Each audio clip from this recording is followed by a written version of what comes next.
um Japão medieval dividido por conflitos e ambições, desponta uma figura épica, o samurai.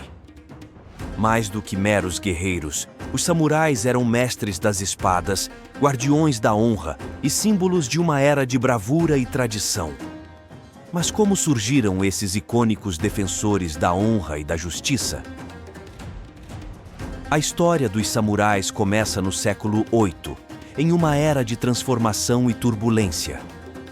À medida que o poder centralizado do imperador enfraquecia e o Japão se fragmentava em domínios governados por poderosas famílias aristocráticas, emergia uma nova classe de guerreiros dedicados. Inicialmente servos da corte, esses guerreiros aristocráticos evoluíram para se tornarem a espinha dorsal do Japão feudal, moldando a política, a cultura e a sociedade por séculos. Essa é uma história muito interessante, então sugiro que aumente bem o som, deixe seu like e se inscreva no canal. Claro, você pode ouvir esse episódio enquanto lava uma louça, corre na esteira ou qualquer outra tarefa que não requer extrema atenção. O ano é 1185. Estamos no Japão, um país de grandes batalhas históricas, paisagens deslumbrantes e uma cultura que não parava de crescer. No meio de tudo isso, uma nova história começava a ser contada, a dos samurais. Você já deve ter ouvido falar desses guerreiros lendários, mas será que você conhece a verdadeira história por trás desse nome? Quem eram realmente os samurais? Como eles surgiram e como deixaram uma marca tão profunda na história do Japão e do mundo? Para entender o surgimento dos samurais, precisamos voltar no tempo e explorar as raízes dessa classe guerreira. A origem dos samurais remonta a um período em que o Japão estava passando por grandes transformações políticas e sociais. Os primeiros registros da palavra samurai referem-se a um pequeno grupo de funcionários públicos de baixo escalão do governo japonês. Esses indivíduos eram encarregados de tarefas administrativas cruciais para a manutenção da ordem e da eficiência do Estado. Entre suas responsabilidades estavam a cobrança de impostos e a gestão das vastas terras pertencentes à aristocracia japonesa. Era um trabalho difícil e muitas vezes impopular, pois envolvia a aplicação da lei e a coleta de tributos, o que frequentemente resultava em conflitos com a população. A palavra samurai deriva do verbo japonês saburao, que significa servir. Esse significado captura perfeitamente a função original desses indivíduos. Eles eram essencialmente servos, ou mais precisamente, aqueles que servem. Eles serviam à elite governante, aos senhores das terras e, por extensão, ao próprio governo. No entanto, a natureza de seu serviço exigia que eles possuíssem habilidades que iam além das meras competências administrativas. Esses funcionários públicos não eram vistos com bons olhos pela população, pois muitas vezes precisavam usar a força para cumprir suas tarefas. Para garantir a eficácia na cobrança de impostos e na manutenção da ordem, o governo japonês começou a treinar esses homens militarmente. Com o tempo, esses treinamentos se tornaram mais intensos e especializados, dando origem aos primeiros guerreiros samurais. O treinamento não era apenas uma questão de aprender a manejar armas, ele envolvia também a formação em táticas de combate e estratégias de defesa. Isso foi essencial, pois a aplicação da lei e a cobrança de impostos muitas vezes resultavam em confrontos físicos. Assim, o governo viu a necessidade de transformar esses funcionários administrativos em uma força que pudesse proteger os interesses do Estado e garantir a submissão da população. O treinamento militar e a habilidade em combate dos samurais não só protegiam os interesses do governo, mas também lhes conferiam um status especial na sociedade. Eles eram vistos como defensores dos interesses do Estado e da aristocracia, o que gradualmente lhes proporcionou um prestígio significativo. À medida que os samurais continuavam a evoluir, tanto em suas funções quanto em sua imagem pública, eles se tornaram mais do que meros servidores, tornaram-se o símbolo da disciplina, da lealdade e da honra que ainda hoje é reverenciado na cultura japonesa. Enquanto isso, o Japão passava por grandes mudanças políticas que moldariam o futuro da nação. Este declínio foi causado por vários fatores, incluindo a incapacidade do imperador de controlar efetivamente as regiões mais distantes da capital e as crescentes rivalidades entre as famílias nobres. Nesse cenário surgiram os senhores feudais, conhecidos como daimyos, que começaram a se fortalecer. Cada daimyo liderava seu próprio clã e controlava vastas extensões de terra. Essas terras eram essenciais não apenas para a agricultura, mas também como base de poder político e militar. Os daimyos perceberam que, com a fragmentação do poder imperial, não dependiam mais do império para se proteger ou para exercer sua autoridade. Essa percepção levou a uma transformação profunda na estrutura militar e social do Japão feudal. Os daimyos começaram a formar seus próprios exércitos, conhecidos como bushi. Esses guerreiros eram leais aos seus senhores feudais e responsáveis pela defesa e pela expansão dos territórios do clã. Inicialmente, os bushi e os samurais tinham funções distintas, com os samurais sendo mais associados às tarefas administrativas e de arrecadação de impostos. No entanto, à medida que as necessidades militares dos daimyos cresciam, as funções desses dois grupos começaram a se sobrepor. Os bushi eram guerreiros treinados que se especializavam no combate e na proteção dos interesses de seus senhores. Eles eram essenciais para manter a segurança dos feudos e para enfrentar os desafios impostos por outros clãs rivais. À medida que os conflitos entre clãs se intensificavam, a necessidade de uma força militar eficiente e leal se tornava cada vez mais evidente. Com o tempo, os bushi e os samurais começaram a compartilhar as mesmas responsabilidades e habilidades.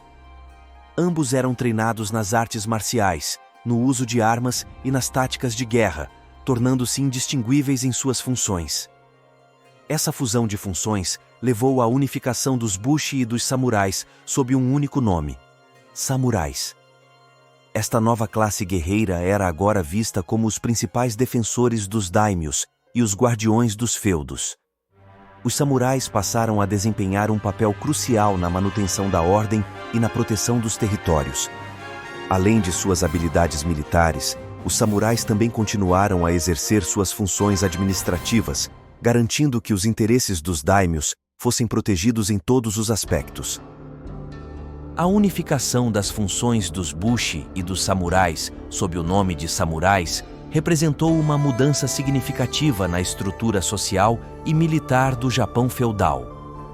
Os samurais se tornaram a espinha dorsal dos exércitos dos daimyos, responsáveis por defender seus territórios, liderar campanhas militares e assegurar a cobrança de impostos.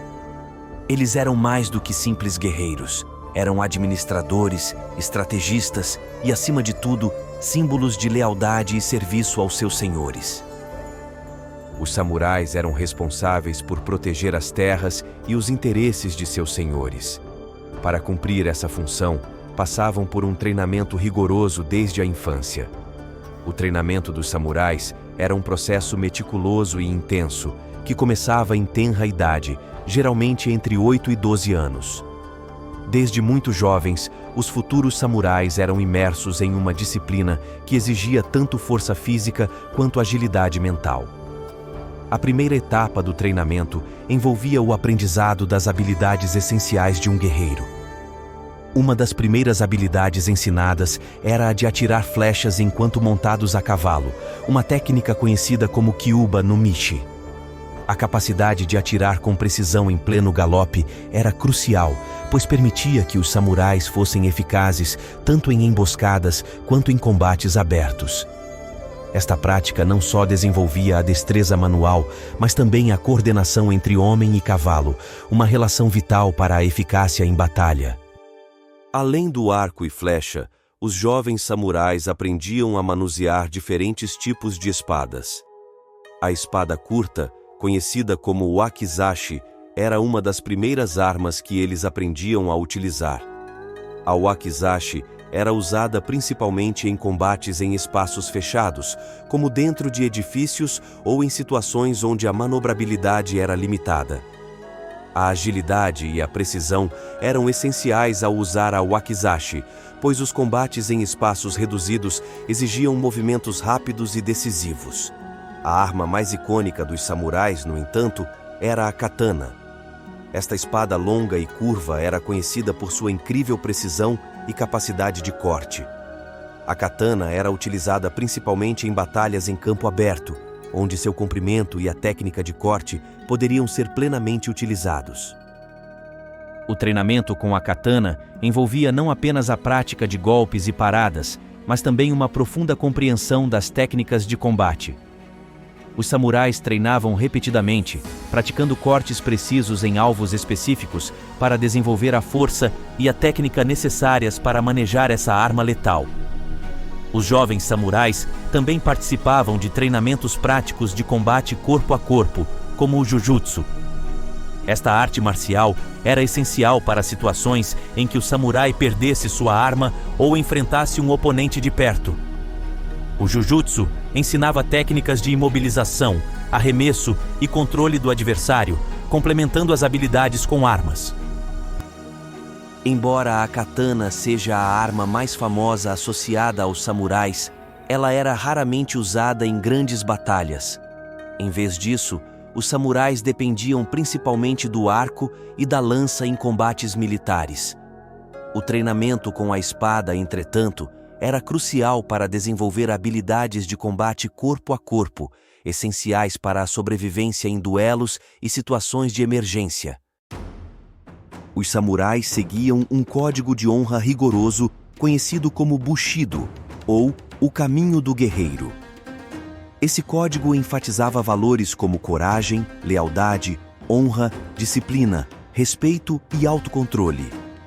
Para um samurai, a honra era mais importante do que a própria vida. O código de honra dos samurais era tão rigoroso que, em caso de derrota ou falha, o seppuku, ou suicídio ritual, era considerado a única forma de restaurar a honra. Um samurai cometeria seppuku cortando seu próprio abdômen, enquanto um assistente de confiança, geralmente um parente ou amigo, estava encarregado de decapitar o suicida caso ele demonstrasse qualquer sinal de fraqueza. Essa prática, embora brutal, era vista como uma prova final de lealdade e coragem. Ao longo do tempo, os samurais não só se tornaram guerreiros temidos, mas também influentes figuras sociais e políticas. Eles eram altamente instruídos em literatura, filosofia e etiqueta, desenvolvendo habilidades intelectuais e sociais que os diferenciavam de outros guerreiros. Essa combinação de habilidades militares e intelectuais permitiu que os samurais subissem nas camadas sociais, ganhando reconhecimento, admiração e riquezas. No final do século XII, os samurais alcançaram o auge de seu poder. O clã Taira, que controlava o governo, foi derrotado pelo clã Minamoto, que estabeleceu o shogunato, um novo tipo de governo liderado pelo shogun, o comandante supremo do exército. Esse sistema de governo fortaleceu ainda mais os samurais, que se tornaram a classe dominante no Japão.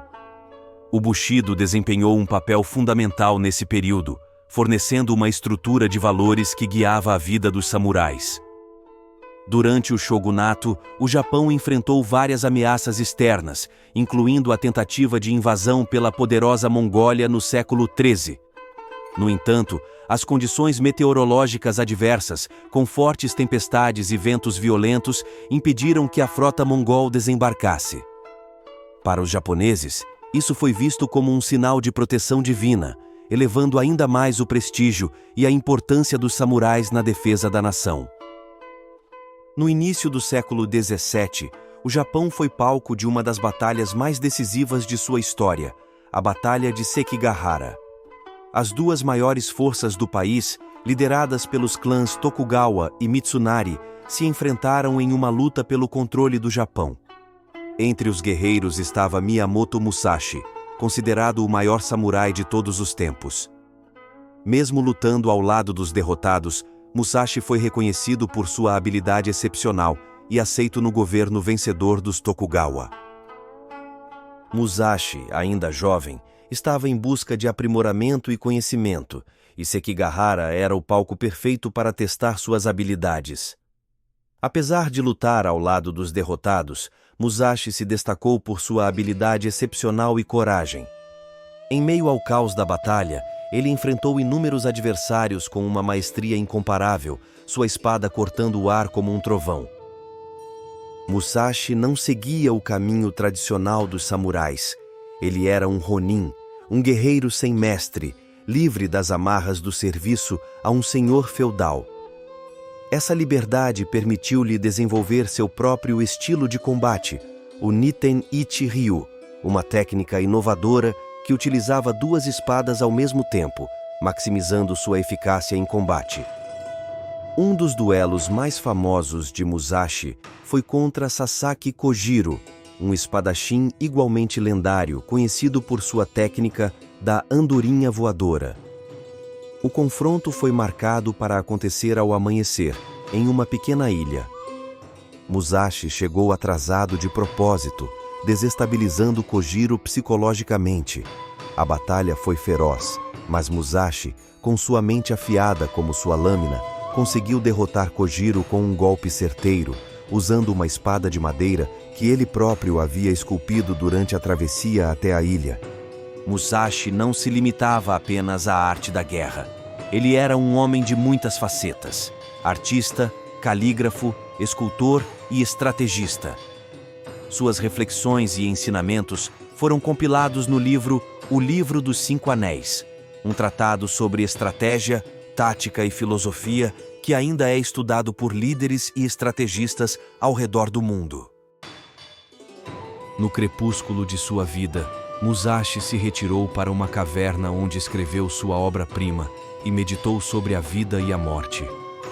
Ele morreu sentado, em posição de lótus, com sua espada ao lado, como um verdadeiro guerreiro.